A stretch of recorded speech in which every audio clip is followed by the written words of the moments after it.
They didn't just talk behind your back, chosen one, they built an entire community center there.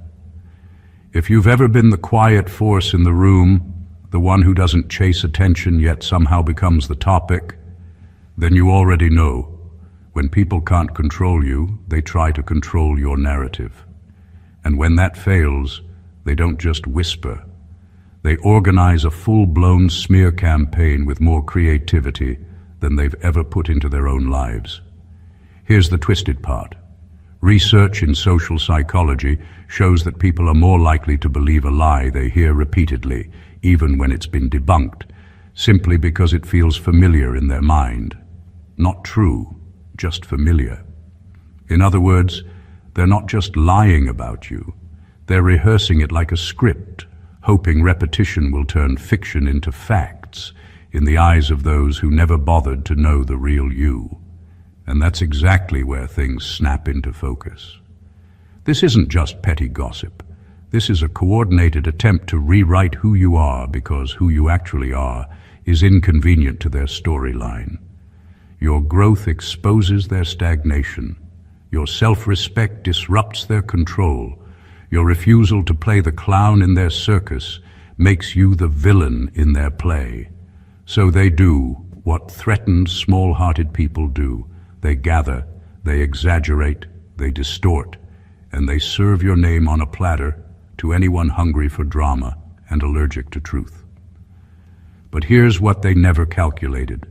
A smear campaign against a true chosen one always comes with a plot twist. It looks like your downfall at first, doors closing, people pulling away, side eyes replacing smiles. It feels like exile, like you've been pushed out of your own life. Meanwhile, they're convinced they've won, that they've finally turned the crowd against you, that you'll crawl back broken, desperate, and apologetic for things you never even did. What they don't realize is that this exile is actually an extraction.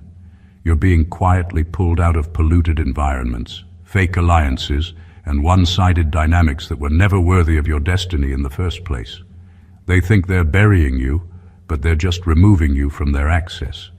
They think they're killing your reputation, but they're only killing their last chance to have proximity to the upgraded version of you.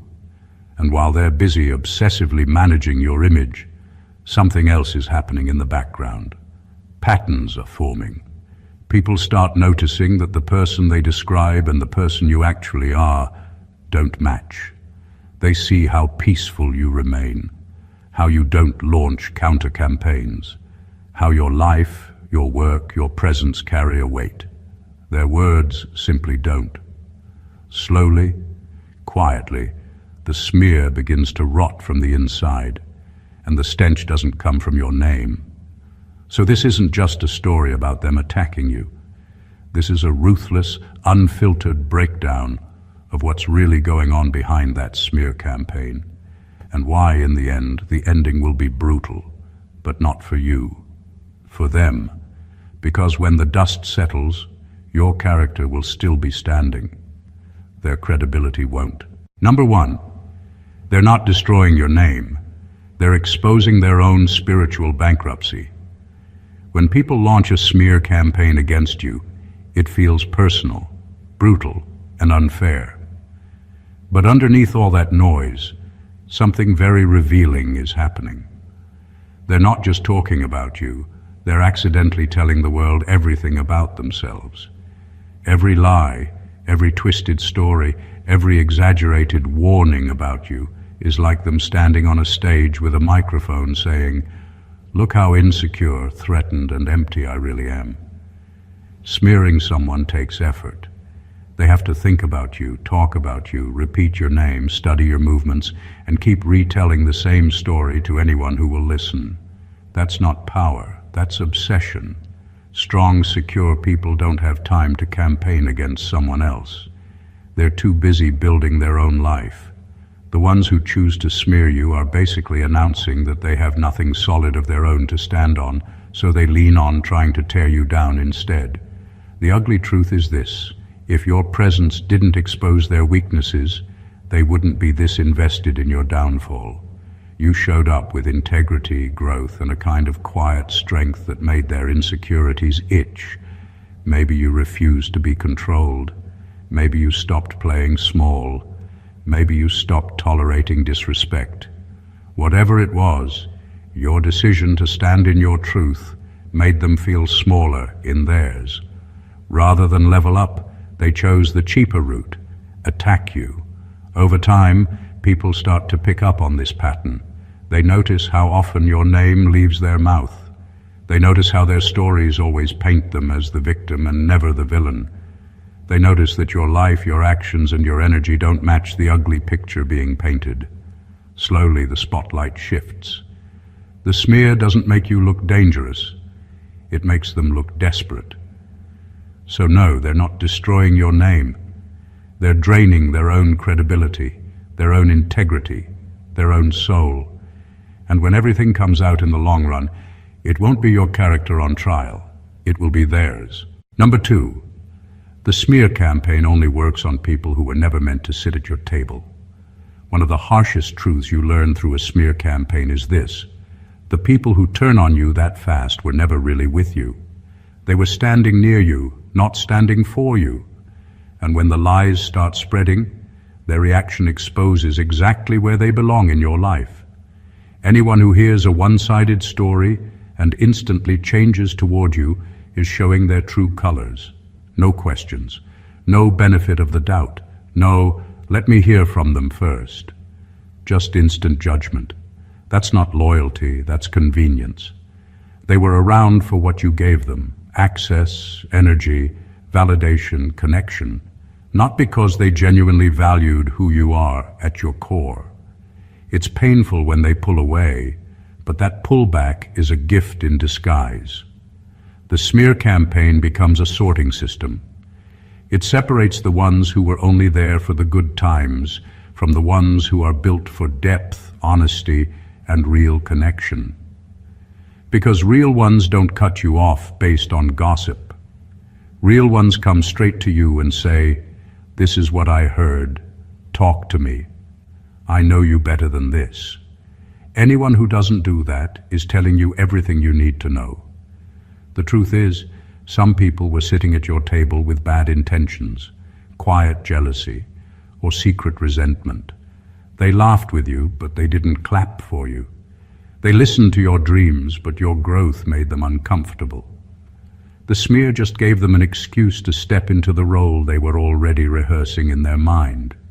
So while it might feel like you're losing people, what's really happening is refinement. The room is being cleared.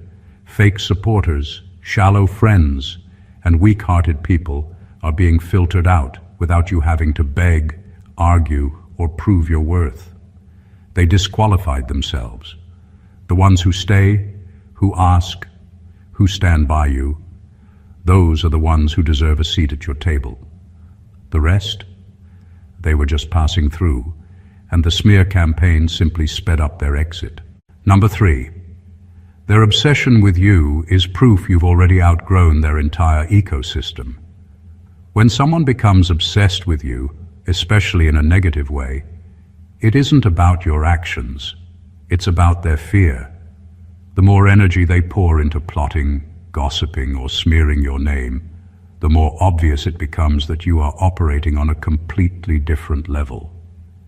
Your presence shines a light on everything they lack, everything they avoided, and everything they've refused to become. And that makes them desperate. Their constant chatter, the endless rumors, the repeated attempts to manipulate perception, it's all a reaction to a truth they cannot handle. You are already out of their reach. They see the growth, the discipline, the calm control you exhibit, and it threatens the fragile structures they've built to hide their insecurities. They spend time, mental energy, and social capital trying to pull you down because they can't find a way to pull themselves up. The obsession isn't a compliment in the way they might hope. It's proof of inadequacy. They think that if they can make you look small, they can reclaim the attention, admiration, or power they feel slipping through their fingers. But obsession is the opposite of control. It reveals weakness. It shows that you have quietly moved beyond their influence, and the more they try, the more obvious it becomes that they've already lost. Even their most dramatic lies, the wildest exaggerations, and the most aggressive attempts at manipulation are just markers of their fixation. Their narrative revolves around you because your life, your integrity, and your energy are proof that you are unreachable to them. While they spin and scramble, you continue untouched in your rhythm, aware that the very intensity of their attacks only confirms your elevation. Their obsession is a mirror reflecting their own limitations, not your failures. Every rumor they spread, every conversation they start about you, and every effort to make you appear flawed is silently acknowledging that you are ahead, above, and beyond. Their ecosystem cannot contain you anymore, and that's why their fixation will never stop, no matter how hard they try. Number 4, they needed to smear you because your presence highlighted everything they refused to fix. You didn't ruin their life.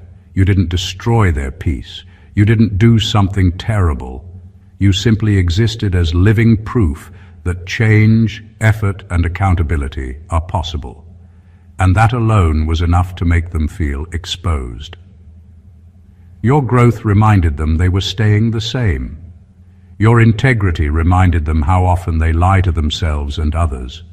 Your self-respect reminded them of all the times they swallowed disrespect just to feel accepted. You became a walking contradiction to the excuses they've been hiding behind for years. And instead of saying, "I need to do better," they decided, "I need to make you look worse."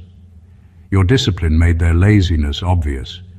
You showed up, you put in work, you set standards, you said no when something didn't sit right with your spirit. That didn't harm them, but it did remove their ability to pretend that everyone is just stuck like this. Your healing exposed their toxicity. While you were processing, forgiving, growing, and breaking cycles, they were clinging to bitterness and old habits. Seeing you break free forced them to confront the truth that they're choosing to stay where they are. Then came your boundaries. That's where things really shifted. The moment you stopped over-explaining yourself, stopped tolerating disrespect, stopped allowing them to drain you and then play victim, your boundaries exposed their manipulative patterns. They could no longer use guilt, silence, or chaos to control you. They lost access to the version of you that would bend just to keep the peace. So instead of facing the reality that they were benefiting from your lack of boundaries, they decided to label you as cold, selfish, fake, or disloyal. It was easier for them to smear your character than to sit with their own reflection. Attacking you helped them avoid accountability. Turning you into the villain allowed them to stay the hero in their own story. So no, you didn't break them. You just shined too much light on what was already broken. And rather than repair it, they chose to come for you. Number 5. The goal was never to tell the truth. It was to rewrite reality so they don't have to be the villain. When someone starts a smear campaign against you, it's easy to get stuck asking, why are they lying like this? But the real question isn't why they lie. It's what the lie does for them. Because deep down, they know what they did. They know where they crossed the line.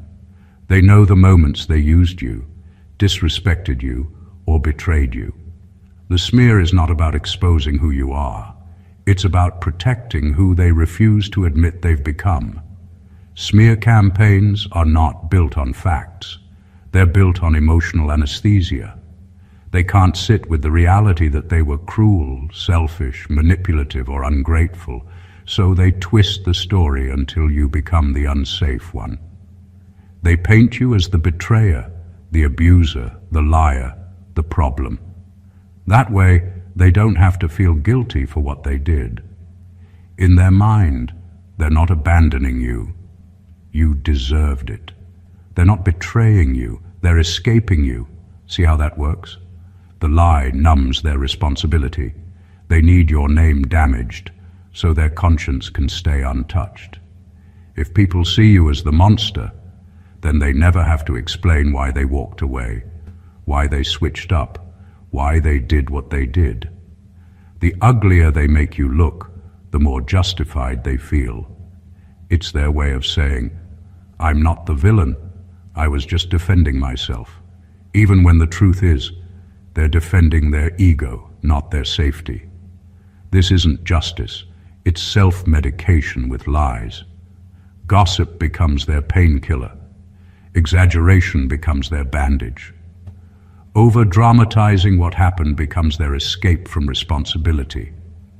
The tragedy is that they start believing their own story over time. They repeat it so often that it starts to feel real. And anyone who doesn't agree with their version becomes blind, naive, or on your side. But no matter how many times they rewrite the script, reality doesn't disappear. Truth has a way of lingering in the background, waiting. And when it returns, it won't be your character on trial. It'll be the story they built to avoid ever admitting, I was wrong. Number 6. The more they talk, the more they trap themselves in a narrative they can't escape from.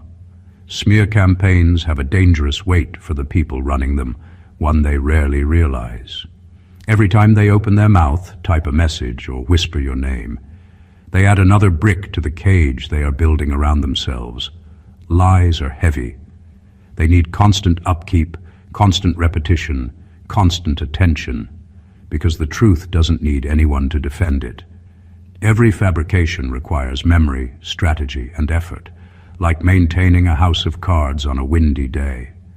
One small slip, one overlooked detail, and everything starts to collapse. Liars must keep track of every word they've spoken, every story they've told, and every person who's heard it. They have to remember the lies about you so they don't contradict themselves, because the moment someone notices inconsistency, their entire evidence begins to crumble. Lies demand energy and focus that could otherwise be spent on building, creating, or living honestly. But instead, they spend all their energy making sure the lie lives longer than it should. Over time, the stories escalate. Small exaggerations aren't enough. The narrative must grow darker, more dramatic, more sensational. They add layers to keep attention, but those layers also tighten the trap. The more extreme the story, the harder it becomes to maintain consistency. Eventually, the contradictions leak out. Someone starts to notice that their version of events doesn't match reality. Others see the patterns of exaggeration, the recycled phrases, the subtle slips that reveal obsession rather than truth.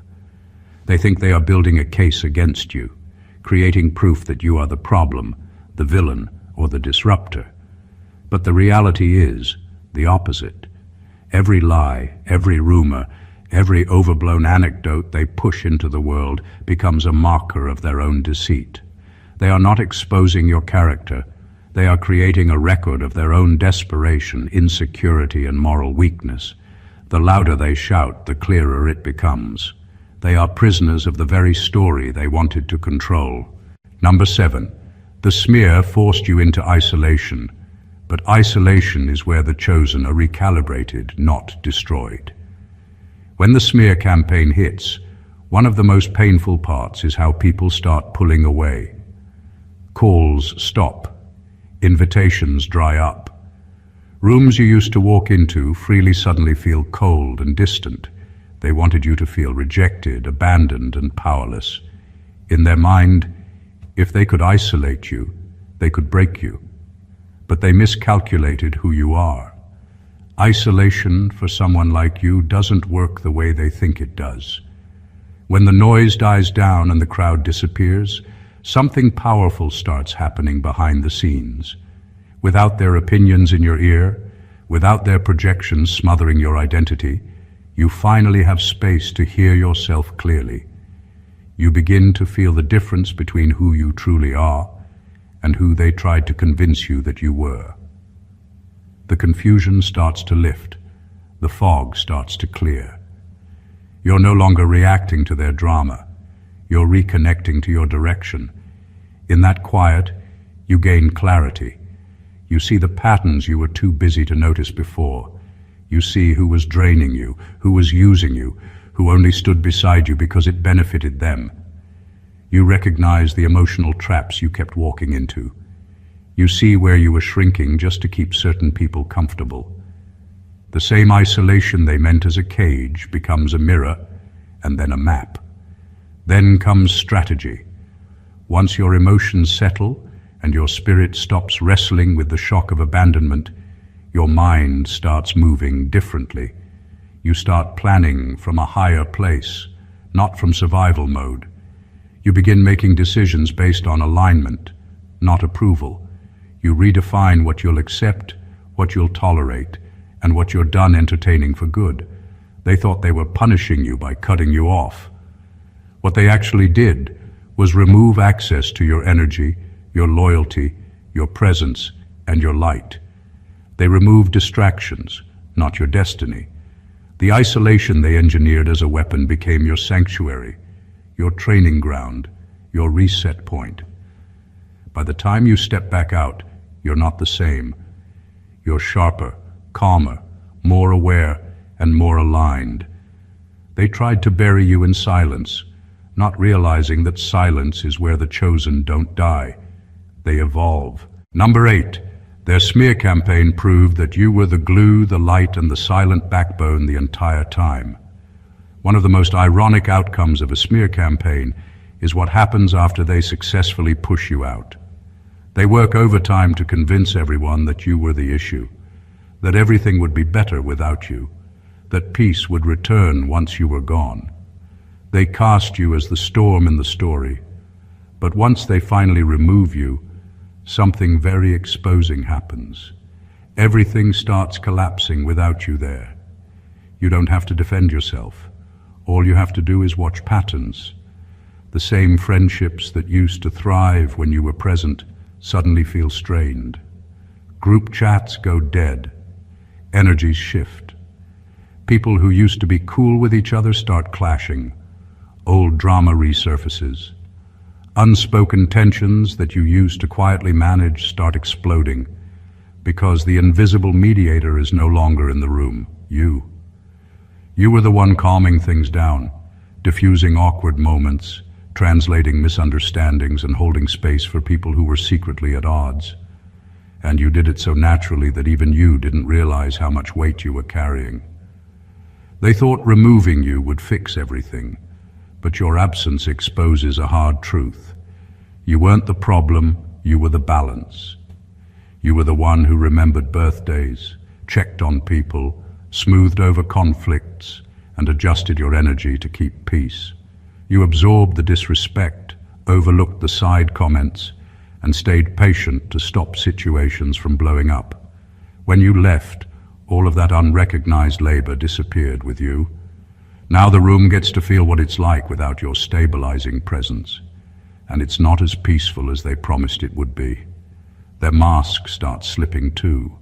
Without you there to buffer their mood swings, defend their character, or cover their flaws, people now see them more clearly. The same controlling, insecure, or manipulative traits they tried to project onto you begin to show in their own behavior. And over time, others quietly start to realize, hold on, the same drama they blamed on you is still happening and you're not even around. That's when the smear loses power, not because you argued your way out of it, but because reality did. Your absence becomes proof. The chaos that remains is the evidence. And slowly, people begin to understand that the one they pushed out was actually the glue, the light, and the silent backbone that made everything work in the first place. Number 9. People are starting to notice that your actual life doesn't match the villain they've described. At first, the smear campaign is loud. Their stories are dramatic, emotional, and heavy. People lean in because chaos is entertaining, and drama travels faster than truth. For a while, their version of you might seem convincing, especially to those who don't know you deeply. But time has a way of testing narratives, and that's where everything starts shifting in your favor. While they're busy talking, you're busy living. You keep showing up as yourself, calm, focused, growing, choosing your battles, and refusing to play in the mud with them. You don't match the character they've written for you. They say you're bitter, but you move in peace. They say you're dangerous, but your actions are grounded and stable. They say you're jealous, but you clap for others and keep building your own lane. They say you're unstable, but your life, over time, shows structure, growth, and self-control. That's when people who are paying attention start to feel something isn't adding up. They see how you handle pressure. They notice you're not going from person to person trying to recruit sympathy or backup. You're not doing a counter-smear, not obsessively trying to make them look bad in return. You're too busy healing, working, elevating, and minding your path. The contrast becomes sharp. One side can't stop talking about you. The other side is quietly leveling up. One side is emotional chaos. The other side is consistent character. Eventually, the questions begin, but not to your face, to theirs. If this person is so terrible, why do they seem so calm?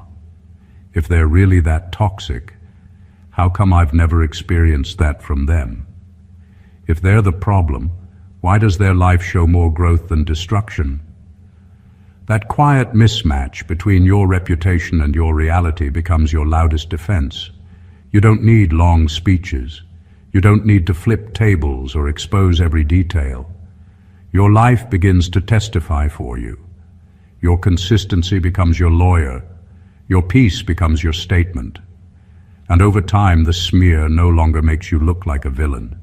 It makes them look like someone who was desperate to turn a whole, growing, imperfect, but genuine human being into a caricature just to avoid dealing with their own issues. The story they told about you starts to collapse under the weight of your truth. Number 10.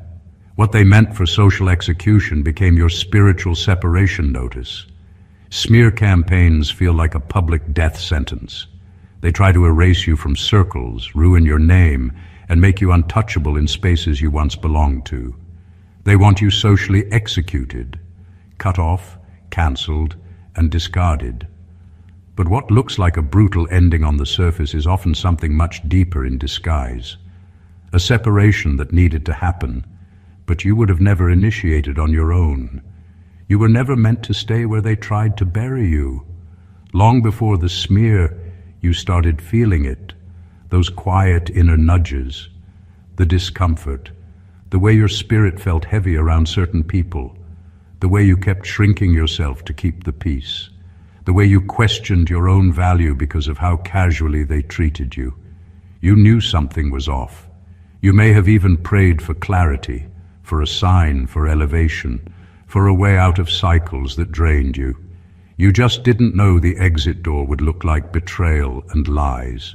The smear feels like everything is being taken from you, your community, your reputation, your comfort, your familiar spaces. But in reality, it's shutting down access to rooms that were slowly poisoning you. People you thought you needed are stripped away. Spaces you thought validated you no longer welcome you. It hurts, but that removal is also a rescue. You're being pulled from environments where your light was tolerated, not honored, where your loyalty was consumed, not reciprocated. They thought they were burying you. What they actually did was sign your release papers. The smear becomes the final push that ejects you from cycles of emotional slavery, people-pleasing, manipulation, and spiritual stagnation. You would have kept trying, kept fixing, kept explaining, kept proving. But once they publicly turn on you, there's no going back. That line is drawn. The bridge is burned. And on the other side of that fire, you find a strange kind of freedom. You didn't lose a community. You were escorted out of a contaminated system. A system built on ego, control, gossip, and hidden resentment. A system that was never designed for your long-term growth, only for your usefulness to them. The smear looks like their victory, but step back and you'll see it for what it is. A forced relocation of your soul, a separation that clears your path, severs toxic ties, and positions you for rooms and relationships that match who you're becoming, not who you had to pretend to be to survive around them. Number 11. They turned your name into a rumor, but God turned your story into a warning label on them. When they started smearing you, they thought they were turning you into a lesson for others. Don't trust them. Don't deal with them. Look what they did. Your name became a cautionary tale on their lips, something they tossed around casually, like you were a walking disaster and they were the poor, innocent survivors. They used your story to gain sympathy, boost their ego, and position themselves as the wise ones who escaped you. But time has a way of quietly rearranging the truth. As the months and years pass, people begin to notice patterns. You weren't the only one they talked about like that. Before you, there were others. After you, there will be more. Different names, same script. Everybody somehow becomes toxic, crazy, ungrateful, or jealous once they no longer serve that person's narrative.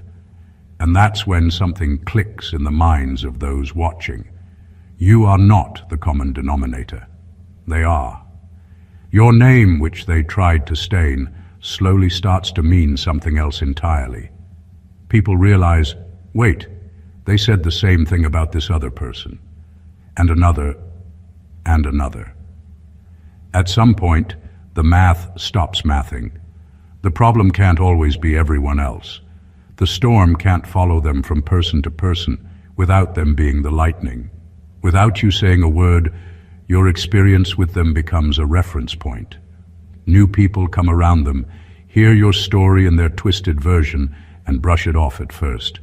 But then they start feeling the same manipulation, the same guilt tripping, the same drama, the same pattern of using people, then villainizing them. And now, your name, once used as a negative example, becomes evidence. Your story becomes a quiet warning label stamped across their behavior. Be careful.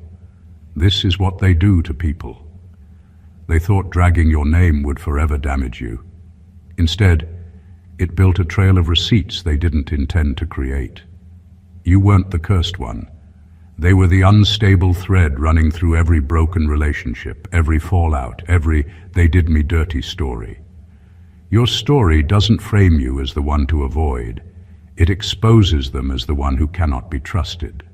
So while they turned your name into a rumor, life turned your experience into a reference file on their character. They wanted you to be the warning. In the end, the warning was about them. Number 12. Their ending is harsh because they built their reputation on borrowed credibility and broken bridges. People who smear, manipulate, and destroy reputations often do so because they've never built anything solid of their own. Their influence is borrowed. It exists only as long as they can lean on others, twist stories, and exploit relationships. Every connection they claim is fragile. Every achievement is amplified at someone else's expense, and every smile they wear is often masking envy, insecurity, or control. The house they live in is made of borrowed bricks, and eventually that house collapses under its own weight. When someone constructs their entire social world by tearing others down, the cracks begin to show. At first, people buy the story. New acquaintances hear the lies, believe them, and unknowingly reinforce the false narrative. But the problem is, patterns are persistent. They repeat.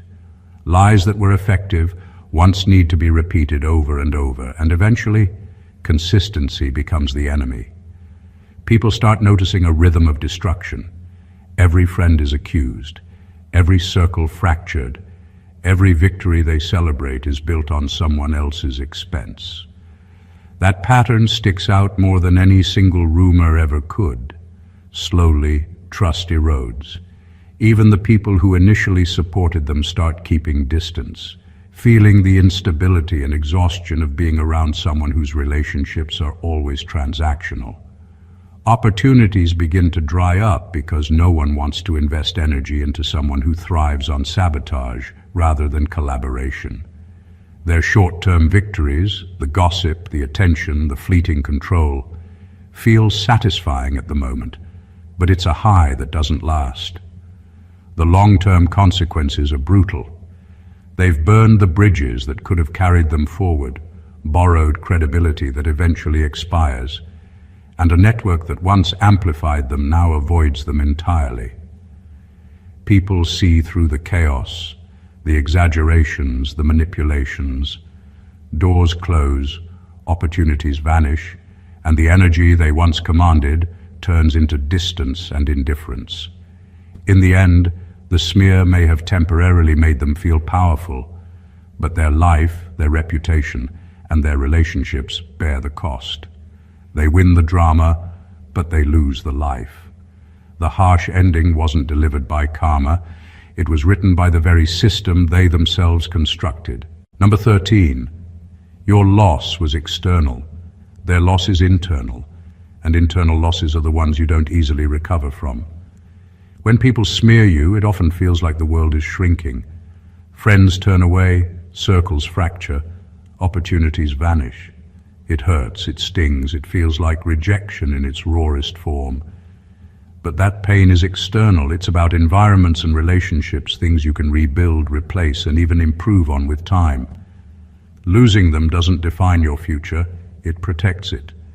Every person who leaves because of lies or manipulation was never meant to be part of your journey anyway. Their departure makes space for stability, authenticity, and growth. Now consider them. The ones who attacked, twisted, and distorted the truth. They didn't just risk social fallout, they eroded something far deeper inside themselves. Every lie, every manipulation, every smear chipped away at their integrity. Every effort to distort reality for personal gain damaged their credibility. Every moment spent orchestrating chaos rather than building created a disconnect between who they really are and who they want others to see. Unlike you, they can't simply rebuild relationships. Their loss is internal, and internal losses are far harder to repair. You can find new friends, healthier environments, and authentic spaces to thrive in. They have to live inside themselves, constantly negotiating the gap between appearance and reality, conscience and ambition. You lost people who weren't truly yours to keep. They lost the part of themselves that allowed them to stand in truth, act with honor, and maintain peace. What feels like your setback is actually pruning. It clears away the false, the toxic, and the draining. What feels like their victory is actually a wound that can fester indefinitely. One is temporary, manageable, and ultimately constructive. The other is corrosive, lingering, and slowly eats at the soul. While your life moves forward, rebuilt and strengthened, their inner world contracts, haunted by the chaos they created and the truth they refuse to face. The pain they've sown externally is a reflection of a far deeper, irreversible loss inside. And that is where the real damage lies. Number 14. In the end, your name will outlive the smear. Theirs will be forever tied to what they did to you.